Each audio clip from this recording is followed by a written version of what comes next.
स्वागत है दोस्तों एक बार फिर से आपके अपने YouTube चैनल नैतिक पथ क्लासेस पर। दोस्तों एक और अपडेट के लिए थंबनेल में लिया है सीसीटीवी के बाद भी सरकारी कार्यालयों में भ्रष्टाचार, यानी कि जो कैमरे लगे हुए हैं सरकारी कार्यालयों में उसके बाद भी भ्रष्टाचार हो रहा है। आखिर कब भ्रष्टाचार होगा बंद? 54% जो कारोबारी को घूस देने के लिए किया जाता है मजबूर, यानी कि 54% जो बिजनेसमैन हैं उनको घूस देने के लिए मजबूर किया जाता है। अब इन्फॉर्मेशन क्या है डिटेल में, आइए वो जान लेते हैं। तो साथियों ये है इन्फॉर्मेशन, 100 में से 66 कारोबारियों को सरकारी विभागों में देनी पड़ती है घूस। यानी कि मान लो अगर 100 कारोबारी हैं उसमें से 66 कारोबारियों को जो सरकारी डिपार्टमेंट्स होते हैं उनमें घूस देनी पड़ती है। डिटेल में इन्फॉर्मेशन है कि देश में केंद्र और राज्य सरकार कारोबार में सहूलियत और निजी क्षेत्र के निवेश में तेजी लाने पर जोर दे रही। वहीं भ्रष्टाचार सरकार मशीन भी अपनी पूरी क्षमता का इस्तेमाल कंपनियों और उद्यमियों से अवैध तरीके से पैसे उगाने में लगी है, जिसके चलते देश में उद्यमिता को बढ़ावा देने के लिए सिंगल विंडो क्लियरेंस और ईज ऑफ डूइंग बिजनेस जैसे प्रयासों को फलीता लग रहा है। यानी कि जो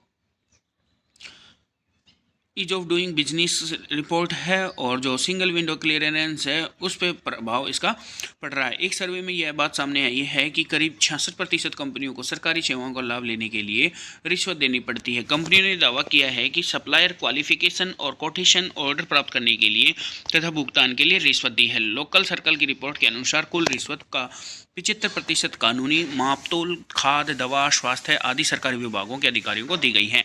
कई कारोबारियों ने जीएसटी अधिकारियों, प्रदूषण विभाग, नगर निगम और बिजली विभाग को रिश्वत देने की सूचना दी है। पिछले 12 महीनों में जिन कंपनियों ने रिश्वत दी है उनमें से 54% को ऐसा करने के लिए मजबूर किया गया है, जबकि 46% ने समय पर काम पूरा करने के लिए भुगतान किया। इस तरह की रिश्वत जबरन वसूली के बराबर है। सरकारी एजेंसियों के साथ काम करते समय कंपनियों को जानबूझकर रोके जाते हैं। रिश्वत लेने के बाद ही फाइल को मंजूरी दी जाती है, यानी कि जब तक रिश्वत नहीं दी जाती है तब तक मंजूरी नहीं मिलती है। सीसीटीवी कैमरे लगाने से सरकारी कार्यालयों में भ्रष्टाचार कम नहीं हुआ है। सर्वे में दावा किया गया है कि सीसीटीवी से दूर बंद दरवाजे के पीछे रिश्वत दी जाती है। रिपोर्ट में कहा गया है कि हालांकि सरकारी ई प्रोक्योरमेंट मार्केट प्लेस जैसे पहल भ्रष्टाचार को कम करने के लिए अच्छे कदम हैं, लेकिन सरकारी विभागों में रिश्वत लेने के रास्ते खुले हुए हैं।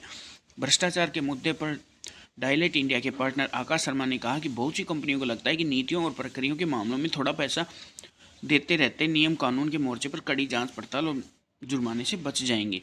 यानी कि जो ई प्रोक्योरमेंट मार्केट पैलेस है उसमें भ्रष्टाचार के लिए जो कदम उठाया जा रहा है वो सरकार का बहुत ही अच्छा कदम है, लेकिन बंद दरवाजे के पीछे जो भ्रष्टाचार चल रहा है वो गलत है। और यहाँ पे है कि नकदी दी गई 86% रिश्वत, 54% कारोबारियों को घूस देने के लिए किया जा रहा है मजबूर।